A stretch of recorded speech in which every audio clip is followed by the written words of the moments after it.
After the Germans defeated France, their soldiers were sent to Paris for rest and recreation.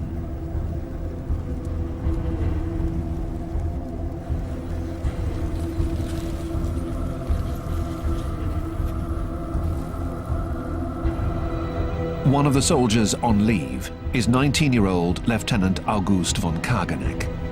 His unit did not take part in the French campaign. He is visiting the city for the first time. He writes, "We are given very strict instructions. We must be impeccably dressed and avoid all contact with the population. We're inventing mass tourism." The French refuse to look at them.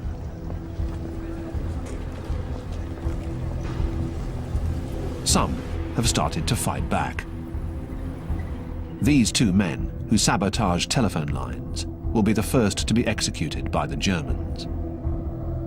The new French state, under the authoritarian rule of Marshal Pétain, chooses to collaborate with Germany. Pétain promulgates a set of anti-Jewish statutes that exclude Jews from public life. He and Hitler have shaken hands. Every day, the Wehrmacht parades.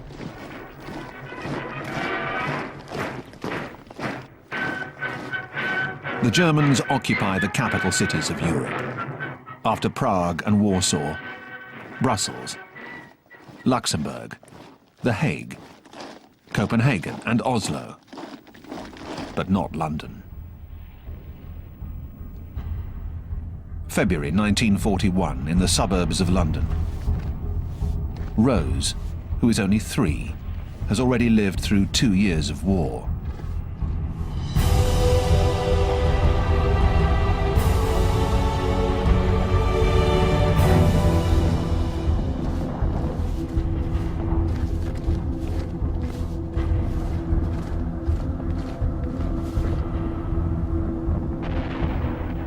Rose is brave, and bravery is called for in Britain.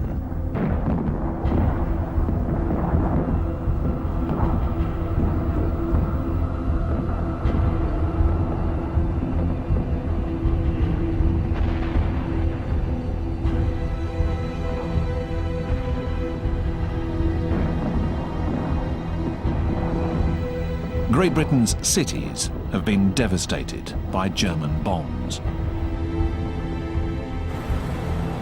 But the country stands firm around Churchill, and with the providential aid of Roosevelt.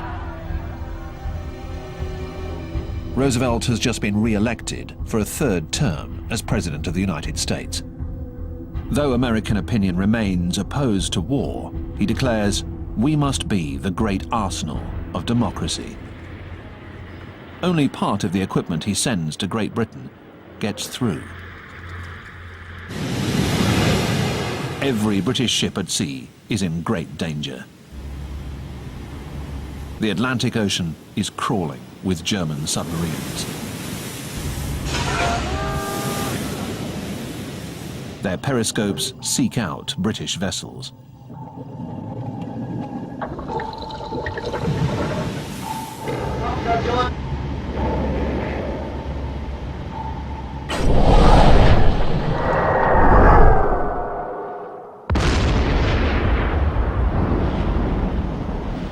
Churchill is worried.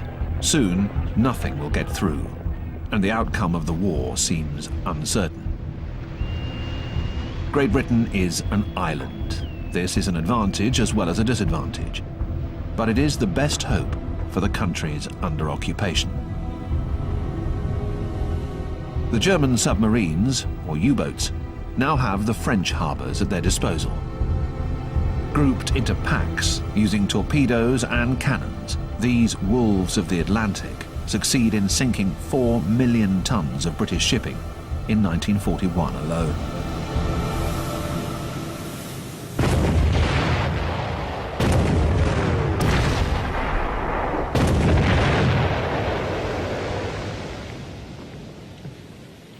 Here, German submariners toss loaves of bread to a shipwrecked crew who have almost no chance of surviving.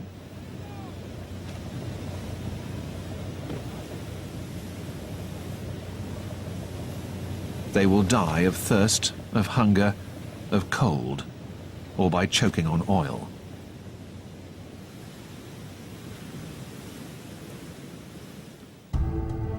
Hitler is delighted with the success of his submarines, but America's massive rearmament program worries him. He tells his secretary, Bormann, "In 1 year, the United States will be ready to go to war.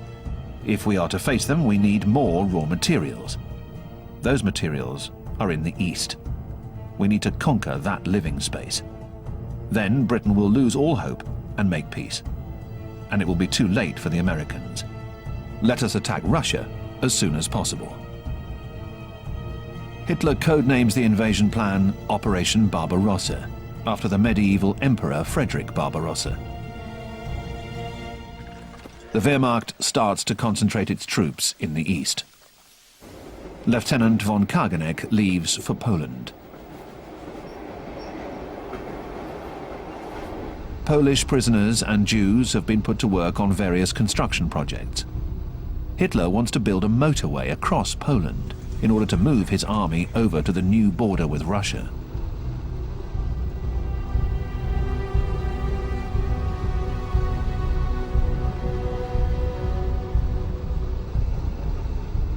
This is where the 9th Panzer Division is installed, along with von Kageneck's regiment.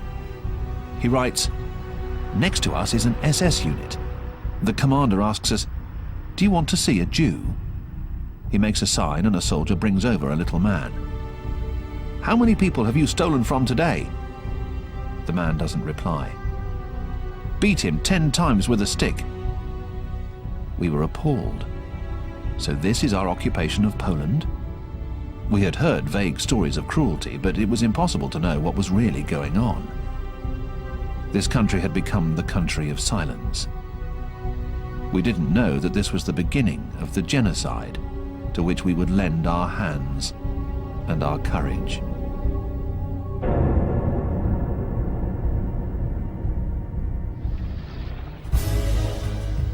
Hitler defers his plans for an offensive in the east. He has to help out his ally Mussolini, who wants to fight his own separate war. Il Duce has just been routed by the British in Africa. The Italian army is in disarray in the desert. To rescue Mussolini from disaster, Hitler dispatches one of his best generals over to Libya, General Rommel, along with his armored division, the Afrika Korps.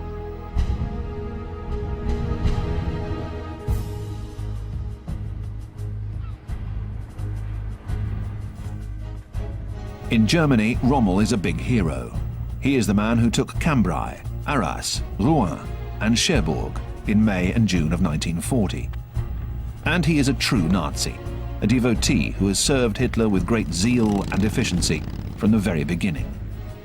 Rommel believes in tanks and in the lightning war.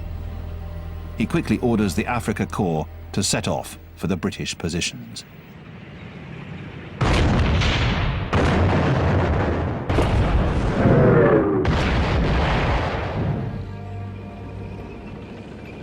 Rommel is already making a name for himself. The British circulate his picture with the description, "This man is dangerous." Hitler attacks Greece, a country that Mussolini has already tried to take. After his blitzkrieg in the Balkans and his occupation of Yugoslavia, he drops his paratroopers over Crete.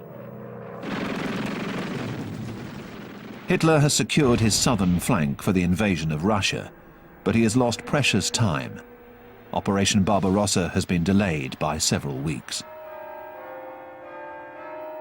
A grand military parade is traditionally held in Moscow's Red Square to celebrate International Workers' Day. Special preparations have gone into this one, however. Stalin wants to make a big impression on the Germans. He's been receiving information from his spies, warning of the imminence of an attack. But he finds it hard to believe that Hitler would dare to break the German-Soviet non-aggression pact so soon. The Germans are attending the parade, and Marshal Timoshenko, the People's Commissar and Stalin's defense minister, seems to salute them with great respect.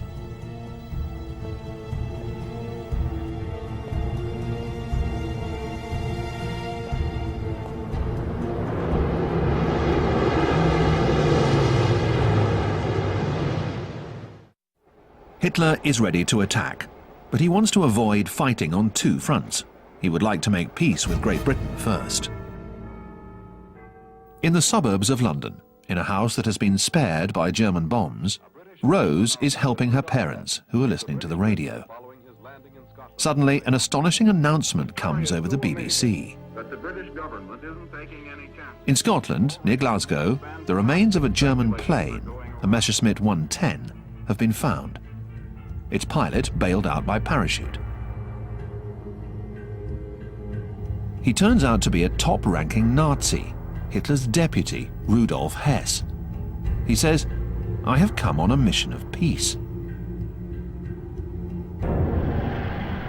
Hess was one of Hitler's first supporters, and he is one of the most fanatical. Die Partei ist Hitler! Hitler aber ist Deutschland, wie Deutschland Hitler ist! Hitler Sieg!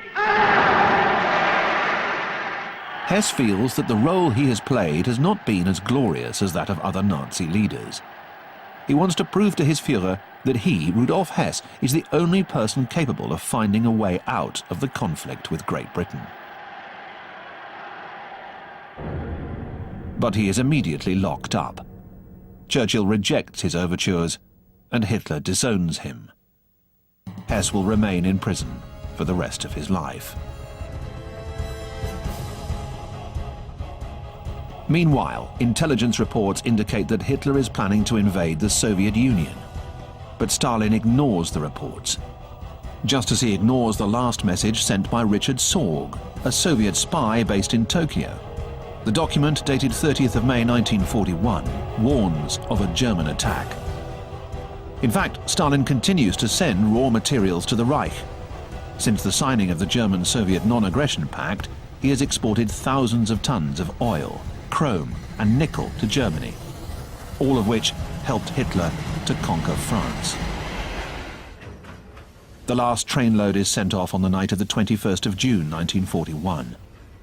Carrying tons of wheat, this train crosses over the border at midnight.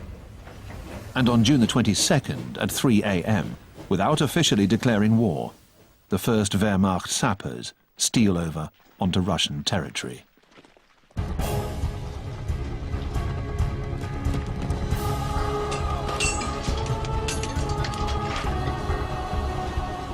They are followed by 153 German divisions, as well as by Finnish, Romanian, Slovakian and Hungarian troops. There is even a division of Spanish fascists. 3 million men, along with 600,000 trucks, many of which are made by French manufacturers such as Berlier and Renault. More than 3,000 tanks, 7,000 cannons,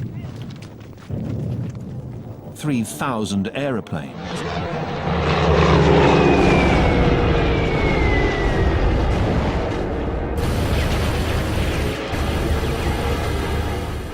within 24 hours, 1,500 Soviet aircraft are wiped out on the ground.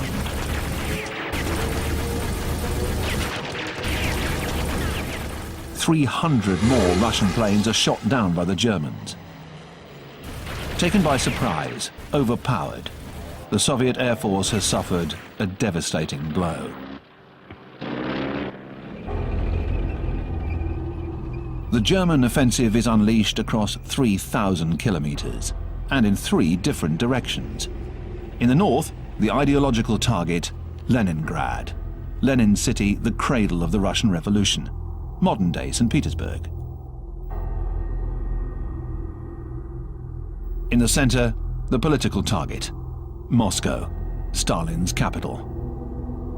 In the south, the economic target, Kiev, and the Ukraine.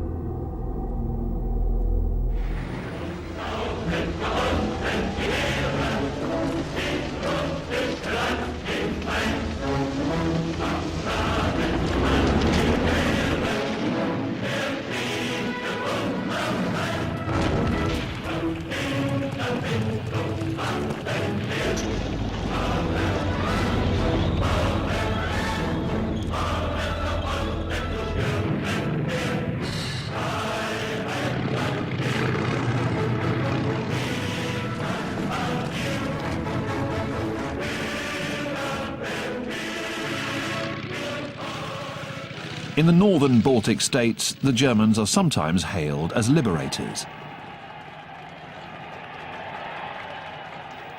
After Stalin's reign of terror, anything is better than the NKVD, the ruthless Soviet secret police, responsible for political repression.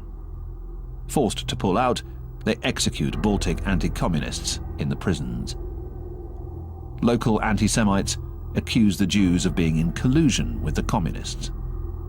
Jews are forced to carry the corpses.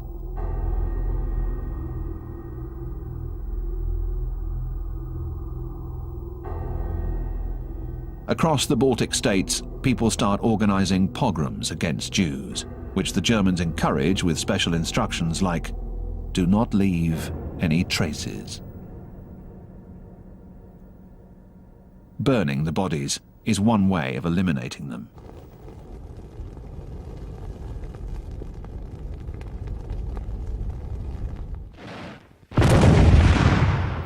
On the Central Front, General Guderian, the tank strategist and proponent of the Blitzkrieg, is held up by the Stalin Line, a series of fortifications that the Panzer Grenadiers have to take by assault.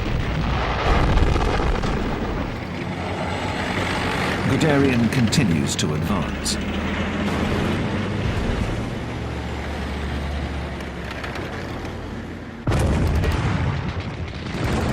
But an unforeseen factor soon slows down his fine motorized units, as described by von Kageneck. We advance in our armored cars and the dust envelops us. We're in Russia, where roads and asphalt don't exist. It's awful. The sticky yellow or red dust gets into everything, into your eyes, your nose, your mouth. Under such conditions, these men move 50 kilometers a day. They have marched all the way to Warsaw, to Oslo, to Bayonne. They are beginning to realize just how vast Russia is.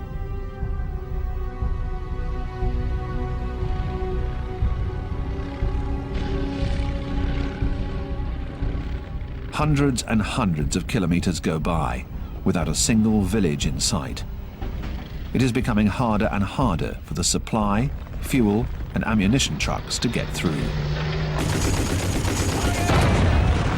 But there is another situation that the German soldiers must deal with. The Russians are putting up a good defense. A new type of Russian tank appears on the scene, and this is a big surprise. The T-34. A 30-ton monster equipped with a formidable cannon and wide tracks that can go anywhere. It is superior to the German tanks in gun power and armor thickness, but has only rudimentary radios and clunky gearboxes.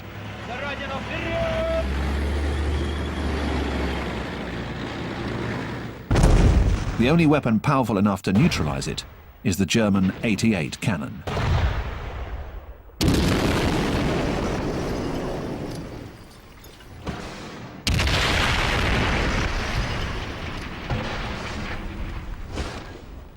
Still, the Germans are better armed and their army is stronger.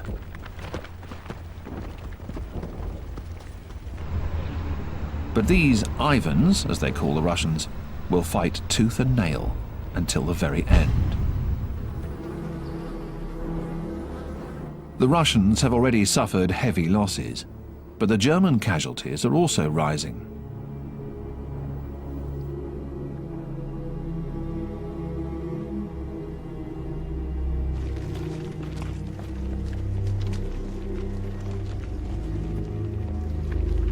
The Germans continue to make progress towards their three goals, Leningrad, Moscow and Kiev, by capturing entire armies.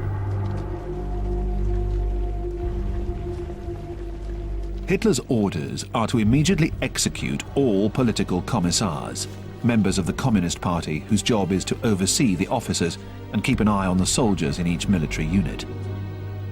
Guderian is opposed to this criminal order. However, according to the commander of the 4th Panzer Army Group, General Herpner, this war must be led with unprecedented brutality. There is to be no mercy for the Bolsheviks.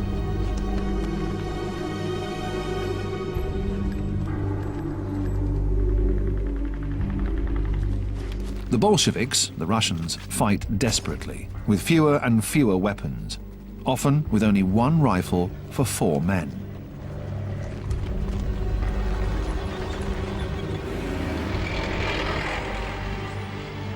They are forced to retreat along the entire front.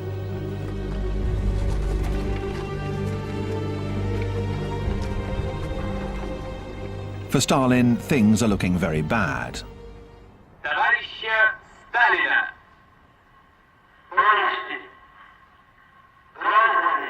With his heavy Georgian accent, he pronounces words he's never used before. He calls the Russians my brothers and my sisters. He tells them the truth. We're under attack by Hitler's Germany. The enemy is cruel and implacable. A grave danger hangs over our country. In the darkest hour, he dares to predict, is it true that German fascist troops are invincible? Napoleon's army was considered invincible, but it was beaten.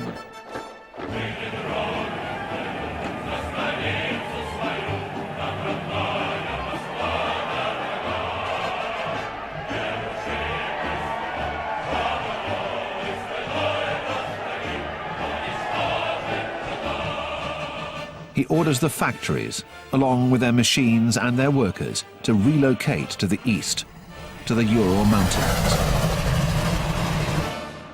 And he gives farmers and peasants an absolute order. Leave. Leave your izba, your house. Destroy everything. Leave behind nothing that can be of any use to the fascist Hitlerite aggressor.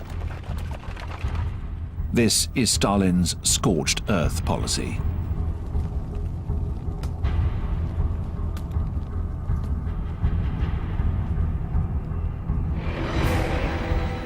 The German officers have not forgotten about Napoleon. In 1812, the Russians defeated Napoleon's Grand Army by burning their towns and fields, and then massacred the French in the Battle of Berezina. In early July 1941, the Germans also reached the Berezina River on the Central Front, and they keep going. Resistance by the Soviets is growing stronger. On the other side of the river, an unpleasant surprise awaits the Germans. The Russians have set up a new kind of artillery, a rocket launcher called Stalin's Organ, or Katyusha, because it sounds like a nest of organ pipes. A most terrifying weapon.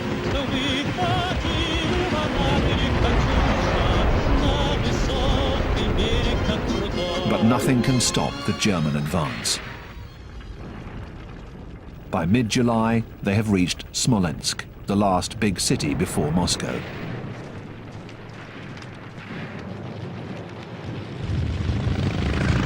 The battle for Smolensk lasts 3 weeks.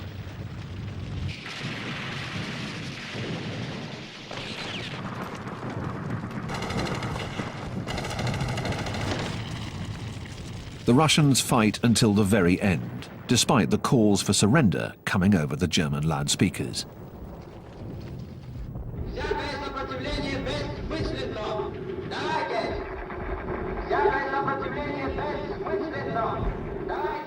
Very few are taken prisoner. Some of the survivors go into hiding in the deep forests and become insurgents.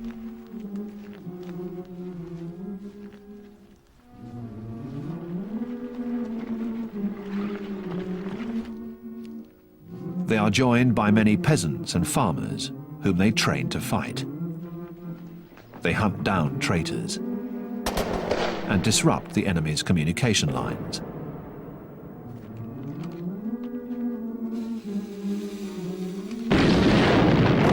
Reprisals are brutal. The Führer orders, immediately liquidate all people suspected of harboring even the smallest amount of hostility.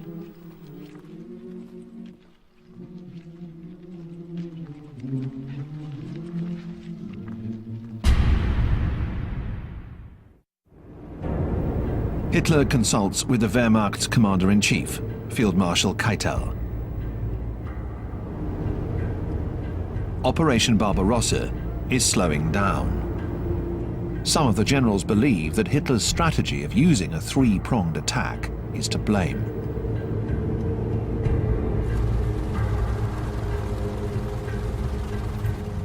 Instead, Marshal von Bock, commander of the Army Group Center, wants all of his forces focused on Moscow. Hitler does not like generals who dare to contradict him. General Guderian is there. He insists, "We're only 350 kilometers away from Moscow now." "You understand nothing," says the Führer. "You know nothing of wartime economics. First, we need the wheat from the Ukraine, so that they don't starve us as they did in the previous war. Moscow is nothing but a symbol. We'll take care of it later." He orders Guderian to swing south towards Kiev in order to close the pincer around the Russian armies still operating in pockets to the rear of the Wehrmacht.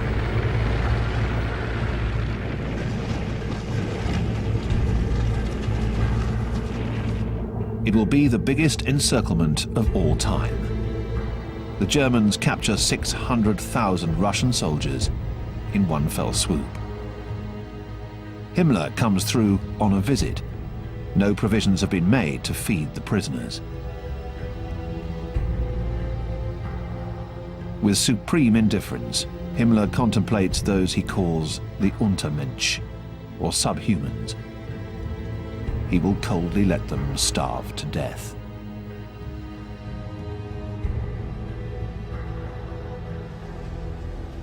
Lieutenant von Kageneck writes, "We lived quite well in the Ukraine. We had everything we needed: eggs, butter, fruit, milk, wine. An excellent red wine from the area around the Black Sea."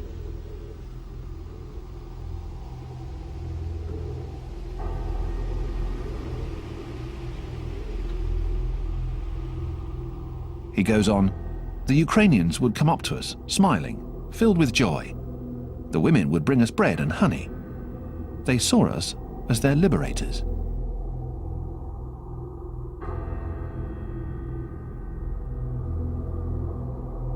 The Ukrainians have many reasons to hate the Russians, and especially Stalin, who in the early 30s orchestrated a massive starvation policy that killed as many as 7 million people. Many Ukrainians, some anti-Semitic, also incriminate the Jews and carry out pogroms, such as here in Zolochiv, while the Germans look on. In fact, many Ukrainians side with the Nazis. But Germany will spoil this opportunity to gain an ally. Marshal Goering, the second highest-ranking figure in the Reich, comes to the Ukraine. He says, "No useless mouths to feed. Those who can work will work for the Reich. The rest will die. Those who work will give everything they have until they themselves die."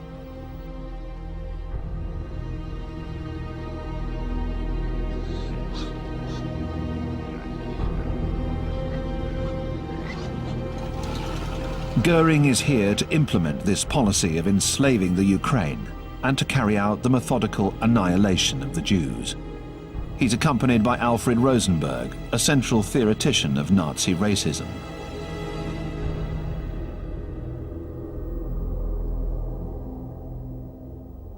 Himmler and Heydrich set up execution commandos called Einsatzgruppen that are composed of SS members, policemen, and Wehrmacht soldiers who round up the Jews.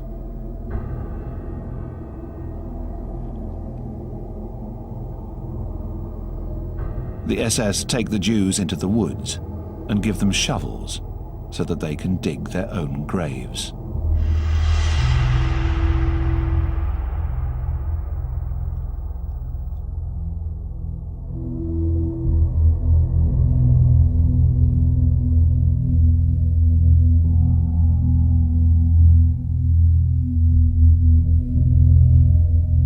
But they decide that this process is too slow, so they order long, common graves to be dug and make their victims lie down on top of the last group of dead bodies.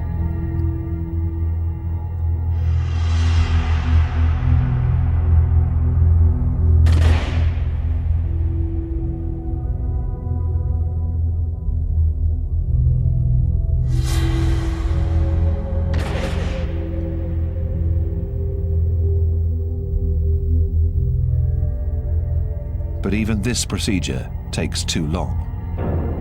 The SS prepare a ravine known as Babi Yar, near Kiev. 33,771 Jews will be executed in 2 days. Men, women, and children.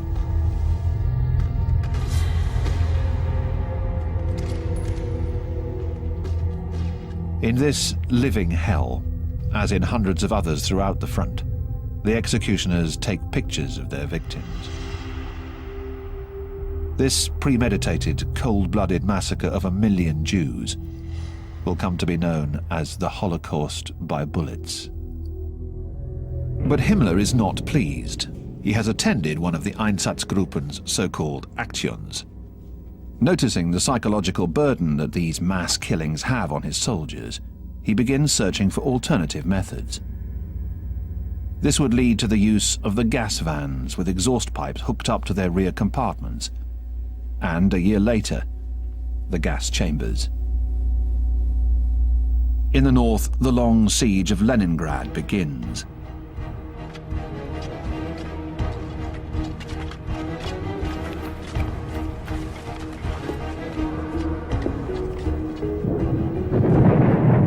The Germans have their plan. Instead of fighting in the streets, we'll let our artillery and starvation do the job.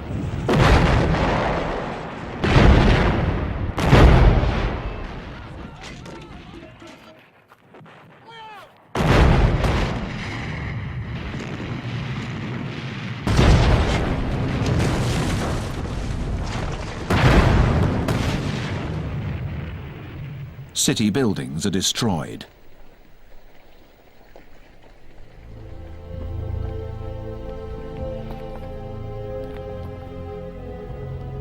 A zoo elephant is the victim of an air raid.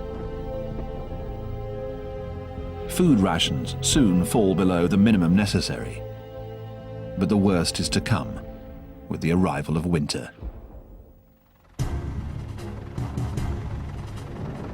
In the south, Guderian finally receives the order from Hitler to rejoin the other armies up north and proceed towards Moscow.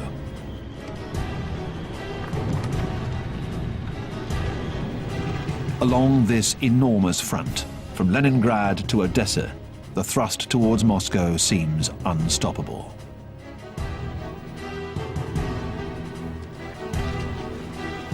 The Germans take another 700,000 prisoners. General Jodl, Chief of Staff of the Wehrmacht, says, "We have won the war."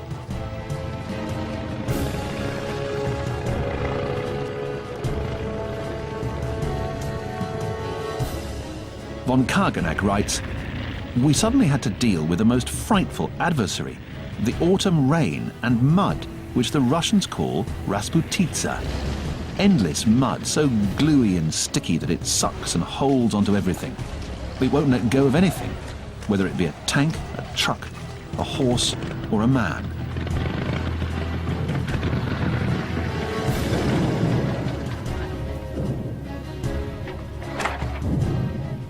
It makes any movement impossible. We do 5 to 8 kilometers a day instead of 30. Putting one foot in front of the other requires superhuman effort. The panzers, the pride of the Wehrmacht, are brought to a standstill.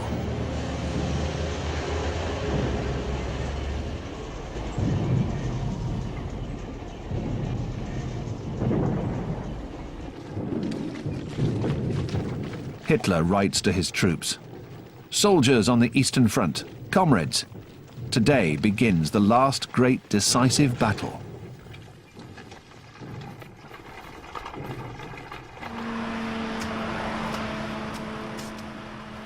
And all at once, the German army starts moving again towards Moscow, because the frost has come and hardened the ground.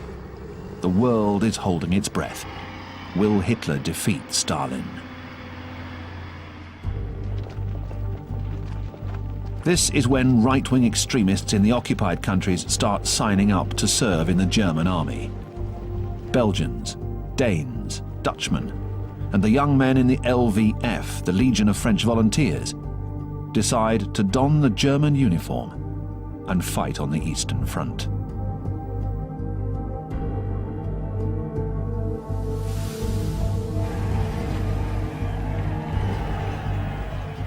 They will suffer. An early cold front sweeps through, beginning in November 1941. Temperatures will plummet to almost minus 40 degrees Celsius. The Wehrmacht was designed to conduct a blitzkrieg, a lightning war. It was supposed to bring Russia to its knees in 4 months. It is not equipped for winter. Guderian writes in his memoirs, "It was a sight to see those half-starved, insufficiently clothed men fight over a poor shelter. They fight to control even the tiniest village.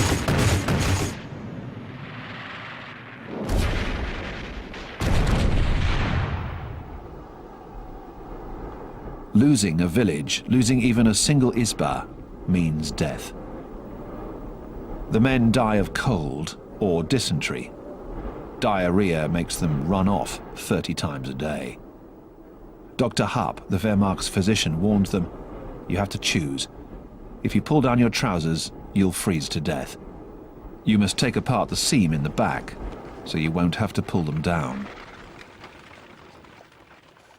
In sharp contrast, the men in the Afrika Korps in the desert are able to fry eggs on the top of the sizzling surfaces of their tanks, while listening to the war song Lili Ma.